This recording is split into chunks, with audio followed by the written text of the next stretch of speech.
England की गौरवपूर्ण क्रांति।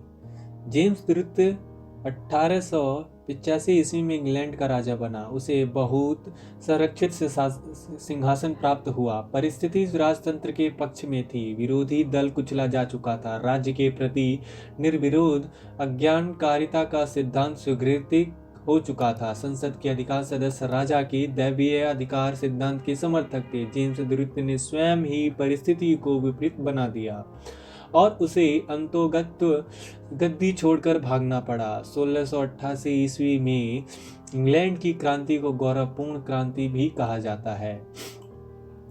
इंग्लैंड की क्रांति संक्षिप्त में 1688 ईस्वी की क्रांति जेम्स द्वितीय के शासनकाल में हुई थी। क्रांति के लिए जेम्स द्वितीय ने खुद वातावरण तैयार किया था। उसके कार्यों में सभी दलों के लोग असंतुष्ट थे। उन्हें विश्वास हो गया कि राजा स्वेच्छाचारी शासन की पुनरावृत्ति करना चाहता है। जेम्स द्वितीय रोमन कैथोलिक चर्च की शक्तियों को बढ़ाना चाहता था।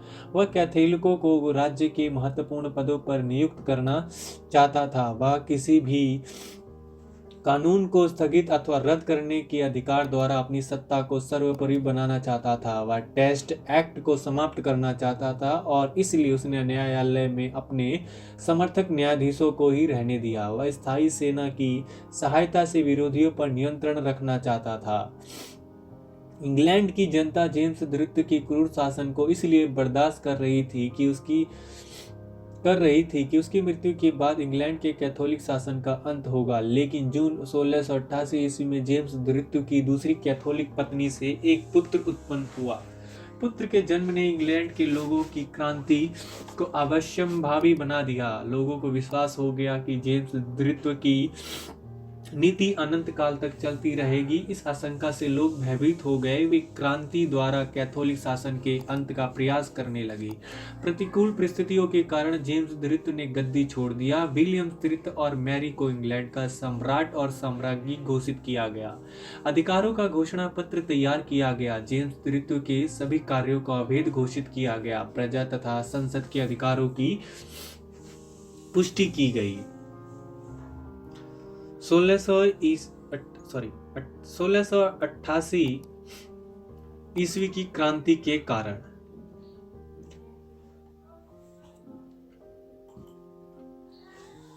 1688 ईस्वी क्रांति के कारण।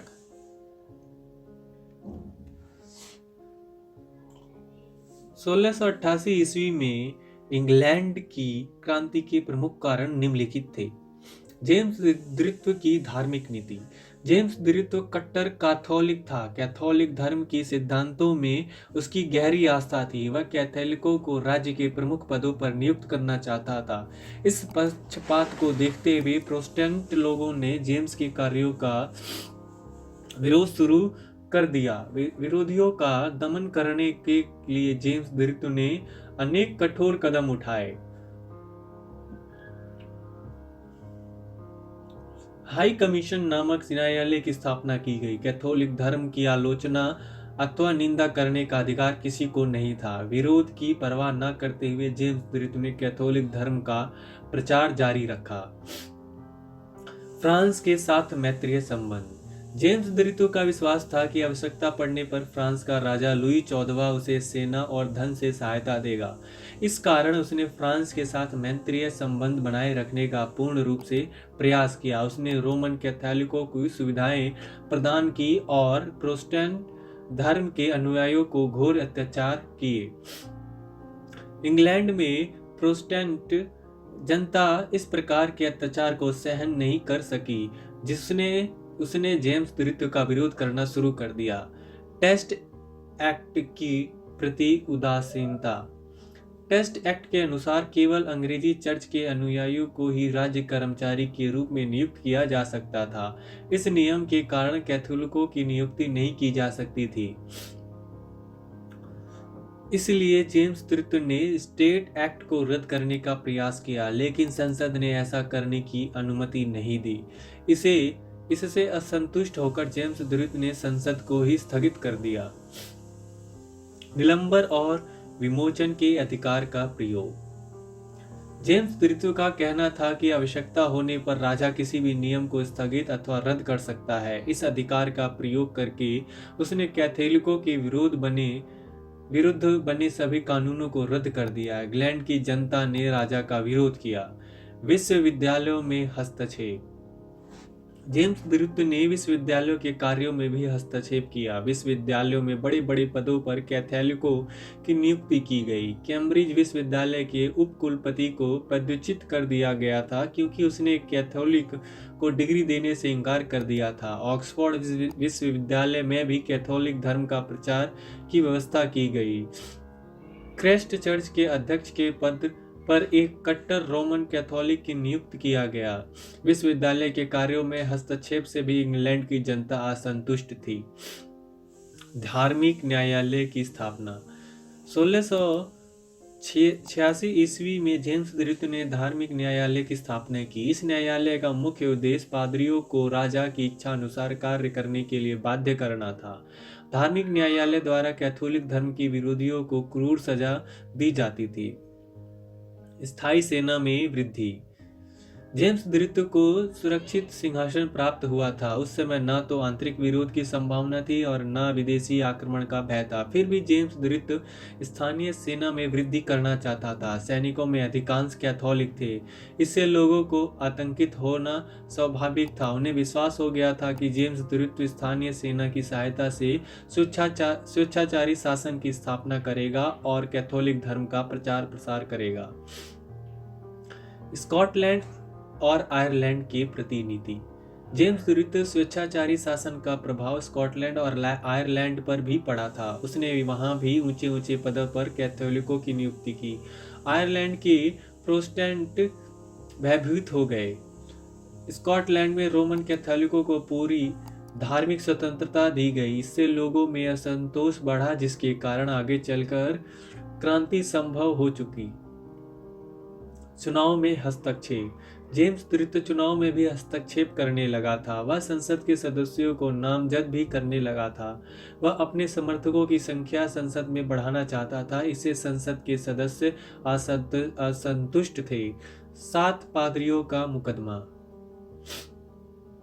जेम्स द्वितीय ने 1988 ईस्वी में दूसरी घोषणा प्रकाशित की। उसने राज्य के प्रत्येक चर्च में इसे लगातार 2 रविवारों को पढ़ने का आदेश दिया था। राजा की घोषणा की संसद की स्वीकृति प्राप्त नहीं थी, इसलिए राजा के आदेश को स्वीकार करना राजा की निरंकुशता को स्वीकार करना था। कैटरबरी के आर्कबिशप और 6 अन्य बिशपों ने राजा के सामने एक आवेदन पत्र प्रस्तुत कर आदेश को वापस लेने की मांग की। जेम्स द्वितीय ने इस पर राजद्रोह का अभियोग लगाकर मुकदमा चलवाया, लेकिन न्यायालय ने बिशपों को निर्दोष घोषित किया। इससे लोगों ने आनंद और उत्साह की लहर दौड़ गई। पुत्र का जन्म। जैसा हमने ऊपर भी लिखा है, जेम्स द्वितीय ने अपने कैथोलिक पत्नी से एक पुत्र को जन्म दिया। इससे लोगों को लगने लगा कि यह कैथोलिक हमेशा हम उन पर भविष्य में भी हावी ही रहेंगे। उन्हें विश्वास हो गया कि बच्चे का लालन पालन कैथोलिक वातावरण में होगा और उसे कैथोलिक शिक्षा दी जाएगी। इस प्रकार जेम्स द्वितीय की मृत्यु के बाद कैथोलिक शासन चलता रहेगा।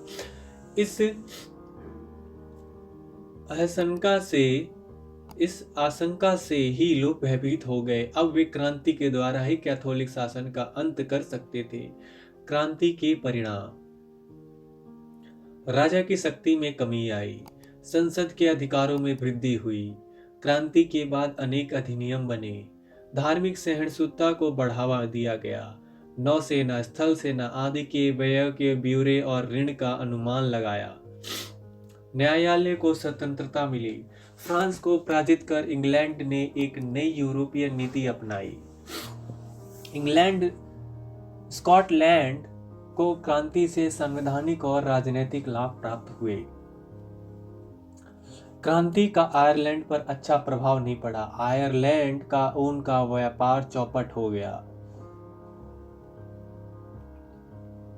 1688 ईस्वी की क्रांति इंग्लैंड के इतिहास में एक युगांतकारी घटना थी। निरंकुश राजतंत्र की परंपरा समाप्त हो गई और राजा को वैधानिक सीमा में जोड़ दिया गया।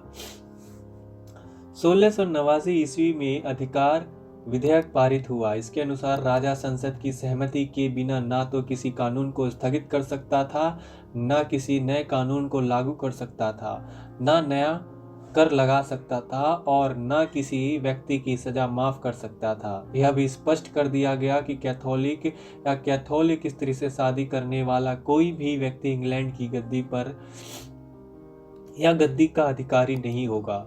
निरंकुश राजतंत्र की जगह नियमानुदित शासन की स्थापना हुई। संसद की शक्ति बढ़ी, वह राज सत्ता पर नियंत्रण रखने लगी और राजकोष पर उसका एकमात्र अधिकार हो गया। संसद ने विद्रोही कानून पास किया गया, इससे सेना पर संसद का नियंत्रण हो गया।